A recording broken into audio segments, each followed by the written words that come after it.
Hey, I'm Jay Kumar, the Bass Blaster, and this is your Seafoam Top 5 of the Week in Bass Fishing. Number 1.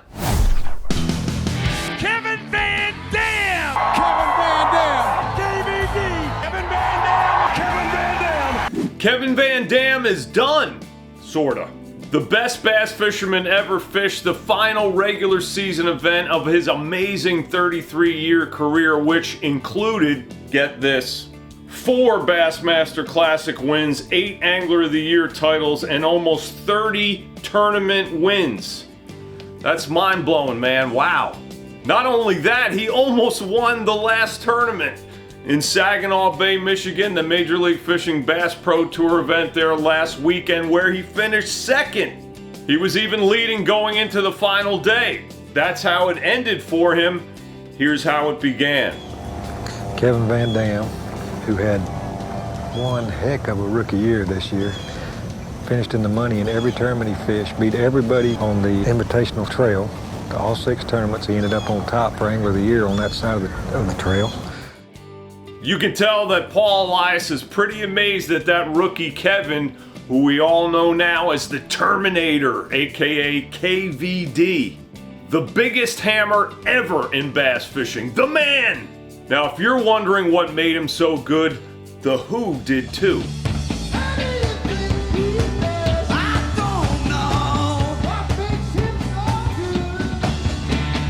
Alright, to answer those questions, I called KVD's best bud and longtime Bassmaster TV analyst and live analyst now, Zona. Sorry, I can't say Mark. He doesn't go by Mark.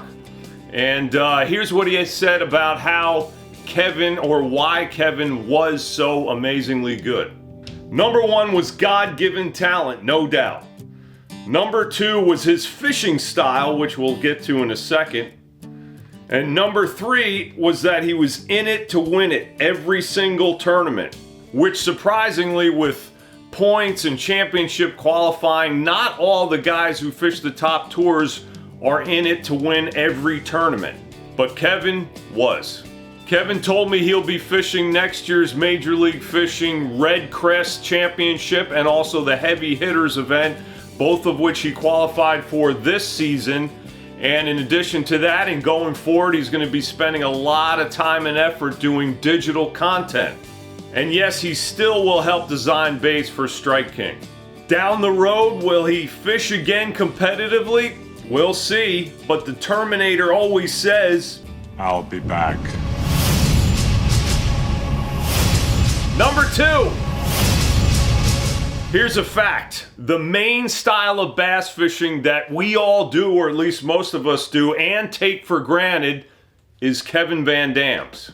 What I'm talking about is fishing fast, covering water, being kind of aggressive. That is literally Kevin VanDam's fishing style. That is what he brought to professional bass fishing. It's pretty wild that basically the whole bass fishing world adopted it.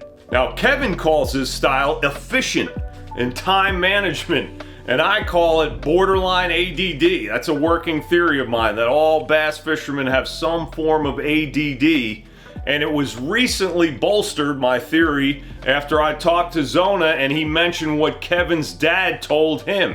Kevin's dad told Zona that Kevin was so hyper in the boat that his dad would tell him to chill out and not fish so fast, but weirdly, by the end of every fishing day, Kevin would have caught the most fish and the biggest fish, which pretty much sums up Kevin's career.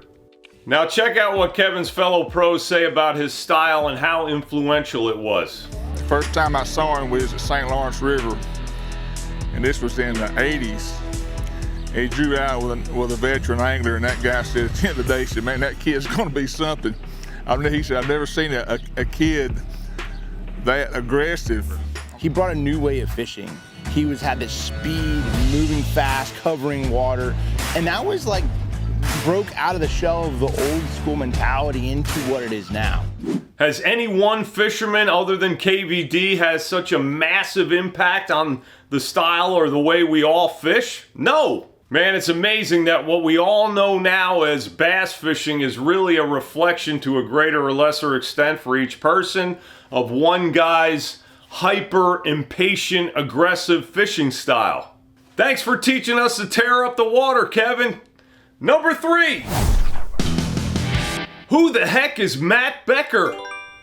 Well, he's a Major League Fishing Bass Pro Tour rookie, originally from Pennsylvania, and he now lives in Tennessee. And oh yeah, last weekend he beat the best bass fisherman of all time, Kevin VanDam, to win his first tour level trophy. And in doing that, he won the Major League Fishing Bass Pro Tour Angler of the Year, beating perennial unbelievable hammers Jacob Wheeler, Ott Defoe, and the red hot this year Alton Jones Jr. Did I mention that Matt's a rookie? I believe that dual win is unprecedented for a rookie, and it sure means Matt has arrived not with a bang, but with an explosion. Anyhow, we won at Saginaw Bay, mostly drop shotting for smallmouths with a 4-inch Yamamoto shad-shaped worm in his own color called Becker's Magic Juice.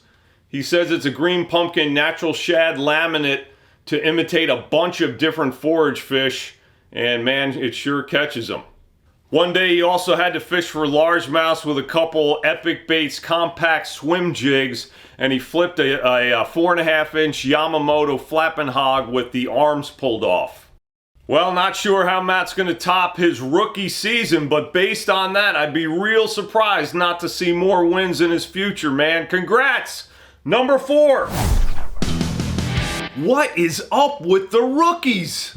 Mett Becker just won 2 trophies in one weekend, and the weekend before that, Bassmaster Elite Series rookie Joey Cifuentes from Arkansas won his second Elite Series trophy of this season. Now, Alabama Elite Series rookie Will Davis Jr. also won at Lay Lake this season, and that makes 3 out of 7 tournaments so far won by rookies on the Bassmaster Elite Series. And the rookies are developing faster than I thought. Also, last year, Bassmaster Elite Series rookie Jay Shakurit from Wisconsin won at the St. Lawrence River. And on the MLF Bass Pro Tour side, Alabama rookie Ryan Salzman won at Watts Bar, Tennessee. This is nuts. It's unprecedented in pro bass fishing. So what's going on? I think 2 things. One is that younger anglers get educated much better and much faster now. I mean, you've got things like live coverage, YouTube, of course, websites, and even Bass University. So guys learn faster and the competition is better coming up. The second reason is, yep, forward-facing sonar. With one exception, all of those rookie wins were by guys who are very good with forward-facing sonar and used it to catch the fish that they caught to win. Now, on the forward-facing sonar side, if you include guys who aren't rookies who have won with it, guys like Jacob Wheeler and Dustin Connell, that is for sure a trend. Not in every circumstance, not even maybe in most tournaments, but it is a trend.